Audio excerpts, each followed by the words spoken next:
velocidad centellante, un motor enorme y un logotipo impactante en el capó.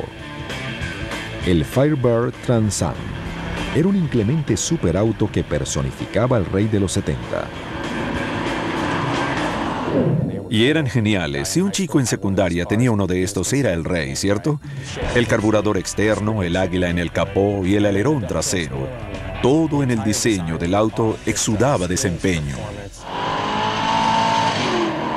El motor de Trans Am más poderoso de la década era un gran bloque de 455 pulgadas cúbicas y 8 cilindros. Generaba unos 290 caballos de fuerza. El Trans Am exigía desempeño no solo en las calles, sino en las pantallas. Así impulsó a Smokey and the Bandit a un éxito de taquilla en 1977.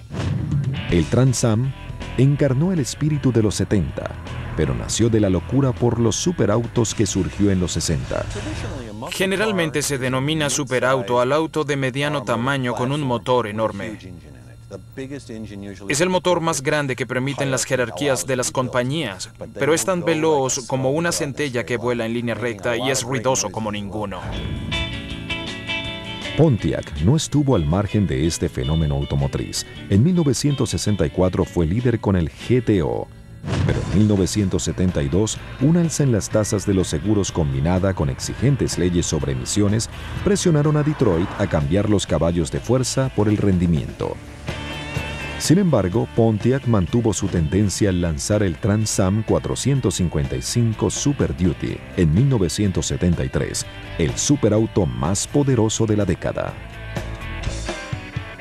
Y todos se preguntaban, ¿de dónde diablos salió esta cosa? Era un superauto y mucho más. Eran rápidos y más fuertes de lo necesario. Fueron insuperables desde 1973 hasta finales de los años 70. Fueron los superautos. Nadie pudo rivalizar con ellos. El modelo de 1973 fue el primero en llevar el emblema del pájaro de fuego en el capó. Y aunque era muy llamativo, era lo que había dejado del capó del Super Duty lo que derrotó a la competencia. El motor del Super Duty se ensamblaba a mano y era un bloque de puro níquel que lo hacía fuerte.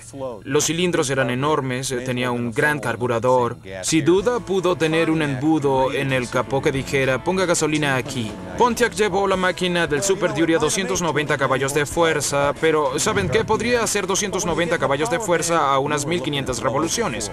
Pero cuando lo manejabas obtenías mucho más que 400 caballos de fuerza. Claro, este atleta solo rendía 16 kilómetros por cada 4 litros, pero su precio de $3,000 no era impagable. Cuando lo conducía alguien con pie de plomo, el Super Duty podía dispararse de 0 a 100 en 10 segundos.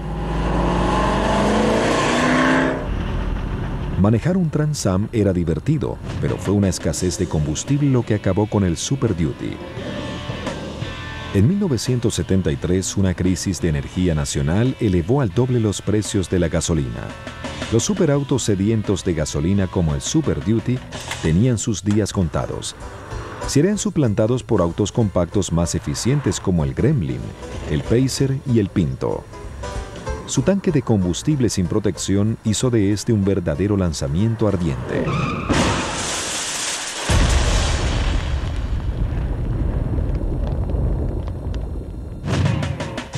En 1975, los caballos de fuerza del Trans Am cayeron a 200, pero su reputación y estilo único continuaron generando grandes ventas.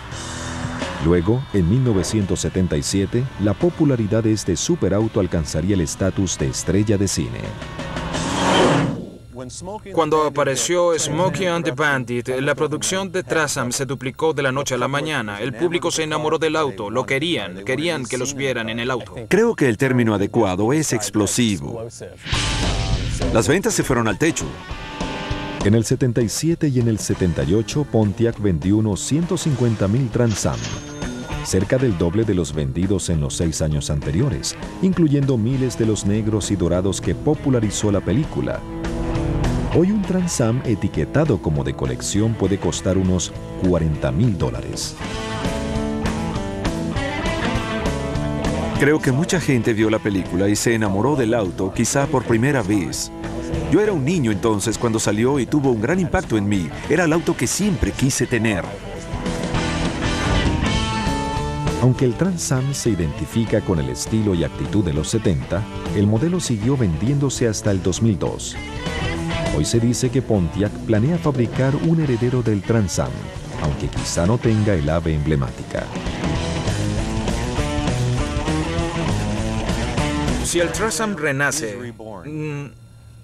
no sé si le pondrán el pájaro en el capó. Es un emblema que conocemos y amamos desde los 70. Lo acogieron en los 70, fue una reafirmación de los 70. Quizás solo pertenezca a los 70.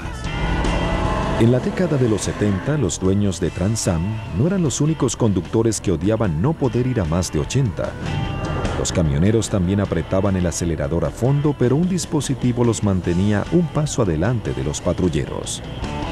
Tienes a un enemigo en dirección sur por la salida del norte observándote. Eso es un 10-4, amigo. Según el director de Smokey and the Bandit, Hal Needham, uno de los dos Trans Am que aportó Pontiac se perdió durante una maniobra al saltar un río,